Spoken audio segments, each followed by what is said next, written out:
पति पत्नी में अक्सर खाने पीने को लेकर झगड़े होते रहते हैं, लेकिन कर्नाटक से एक ऐसा मामला सामने आया है जिसके बारे में जानकर आपके भी रोंगटे खड़े हो जाएंगे।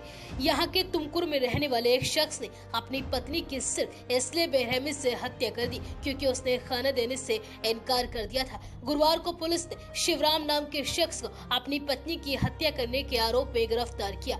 बताया जा रहा है कि पत्नी द्वारा रात का खाना परोसने से मना करने के बाद शिवराम आग बबूला हो गया और उसने अपनी पत्नी का सिर धड़ से अलग कर उसकी हत्या कर दी। और इतने से भी जब आरोपी का मन नहीं भरा तो उसने पत्नी के शरीर की पूरी खाल उतार दी।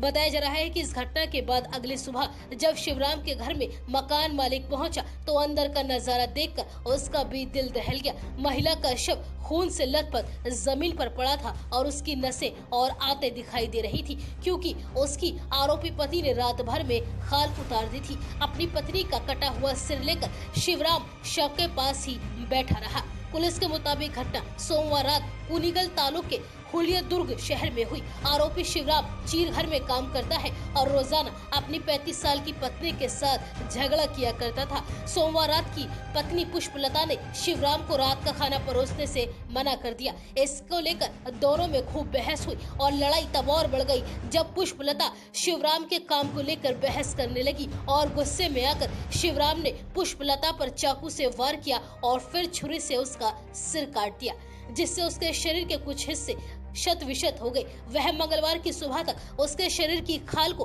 उतारता रहा और अपने मकान मालिक को अपने अपराध के बारे में जानकारी दे दी। शिवराम और पुष्पलता का एक 8 साल का बेटा भी है जो घटना के समय सो रहा था। इस मामले में तुमकुर के पुलिस अधीक्षक अशोक वंगेट ने कहा कि घटना स्थल पर 35 साल की महिला का शव मिला और उसका पति भी मौके पर था। पूछताछ के दौरान उसने अपनी पत्नी की हत्या करने की बात कबूल कर ली है। फिलहाल पुलिस ने आरोपी पति को गिरफ्तार कर लिया है और उससे आगे की पूछताछ जारी है।